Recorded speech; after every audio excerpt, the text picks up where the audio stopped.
1985, living at the Villa La Paz, and the Wild Dogs guys had asked me to rejoin them because the guy that they had replaced me with got tired of getting spit on and getting stuff thrown at them because he wasn't me. Seriously, these guys would show up and look, they even made 1,000 posters, fans of mine in Seattle, because the band put their picture on there to make sure everybody knew that I wasn't in the band anymore. And these guys made up posters that says, Mild Dogs, because I wasn't in the group anymore. I was a little bit outrageous, yeah, I guess, not for me, but I'm a punk rocker, remember that. I taught Pig Champion how to play guitar in 1979, and look what happened to him. So they asked me back. I'm thinking I'm back in the band, and I've got these songs, and we're playing some of the Dr. Mastermind songs in the Wild Dog set. I'm playing all summer with them, but we couldn't eat at this place because if the roaches that lived in the oven were the oven was full of roaches, dead ones and living ones, and right above us there was rats and mice that you could hear running all over the place, and I mean it was a ghetto apartment, but I needed a job and I needed a place to live because I hadn't paid rent at the Ken and Ben Evil Genius house, and so I got kicked out of there, and my friends that had been apartment managers, and they looked like they just lounged around and drank beer and smoked weed all day and rented apartments once in a while. I could do that.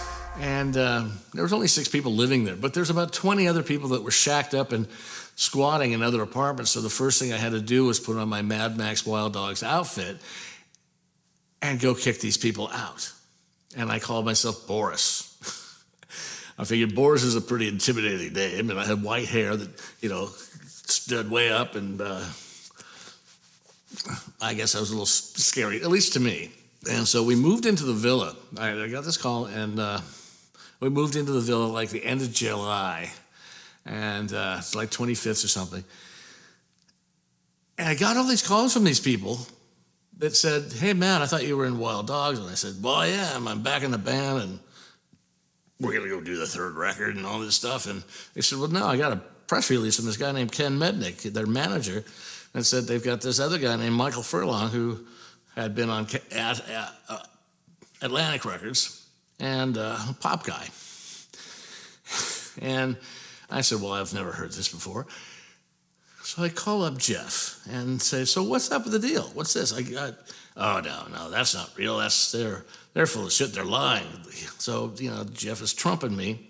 That's a new thing for 2020. He's trumping me, telling me one thing, and it's totally different. He just wanted me to do the gig. I call everybody in the band and the road crew, and they all say, they've all got this pact where, don't tell me. We could have made a great farewell gig out of this whole thing if they would have just been honest with me. Could have made a Dean's birthday and videotaped it and, made a big farewell thing. No, don't tell him. They trumped me. So I called him 3 times, actually. I called the manager 4 times. And he said, why are they not telling me? And I said, well, you were there the first time this happened. Why should they? They don't do things that way. And he agreed. And he goes, it would be pointless for you to do any more gigs. And my friend Eric Frey, Joe Bloomstone, the guy I learned to sing from and we did the demos for the Rude Awakening. My first professional recording sessions was with Eric. I spent so much time with that guy. And he was over. I said, dude, in that Swiss accent, you should do this. You should show up and go on stage when they put all the fog out. He was like one of Portland's first real punk rockers. He was in Tom Pig Champion's band, the Imperialist Pigs, and Punk Eddie and the Turncoats, which is way back. That was like Wiper era days. And Wipers was a big punk band from Portland. He says, you should go out there and then just walk off and leave. Leave them there. Just walk out. Don't come back. I said, I got a better idea. I'll do that. I'll show up and act like everything's cool and kosher and fine.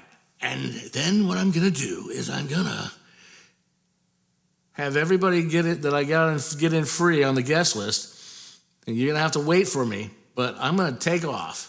I'm going to say thank you, good night, before I even start singing. take off the side door, and it goes to outside and down these stairs. We hit a car. We parked a car around the corner. And I lived at the Villa La Paz, the apartments. And that was about 5 minutes away over this bridge, so it was very close. And I left. And I had like 15 or more people on the guest list. And Angie had been putting people on the guest list. And so we had this huge guest list. And you see, they stamp your hand. Everybody that comes in that pays gets a stamp. And I said, you wait for a while. I'll meet you back at the ranch, the villa. And one by one, go up and demand your money back from Larry Hurwitz. I leave, I take off, I go back home, and they all ask for their money back. And we made like, I think $125, $30, something like that. Enough to buy enough beer to party for a couple of days. And Steve-Hanford, thee-slayer-hippie, calls me up the next day and says, hey, that was awesome. Good job. So do you want to sing for Mayhem? And I said, yeah. And I'd known Steve-Hanford since he was 11 years old. As a little kid, him and Steve Nims, his brother played bass for Poison Idea later. They were the first guys ever to buy Wild Dogs t-shirts. And so Steve had been around us forever, taking pictures. And, you know, he's putting on shows at age 16. He's a real promoter with real bands. And so, yeah, I'll join. Let's do this. And I joined Mayhem.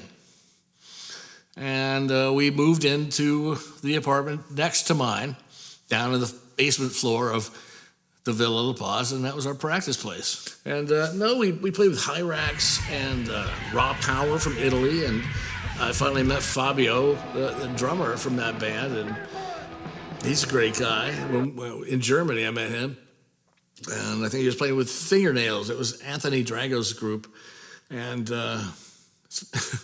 you know, if it hadn't been for music, I would never know the many people I do, or from all these different places, so I'm really grateful for that whole experience. Mayhem put out a record called Burned Alive. It came out on Black Dragon Records. It had Domination and Fuck You from the Evil Genius set. And produced by Steve-Hanford and me and Bob Stoutenberg, the engineer at Recording Associates. It's a thrash classic. Mayhem, Burned Alive. All these records are on my label, US Metal Records, and you can buy most of them at eBay. US Metal Records. So we're going to close this off. That was Mayhem, and I'll be back to you with more US Metal TV on usmetal.com. I'm Matt McCourt.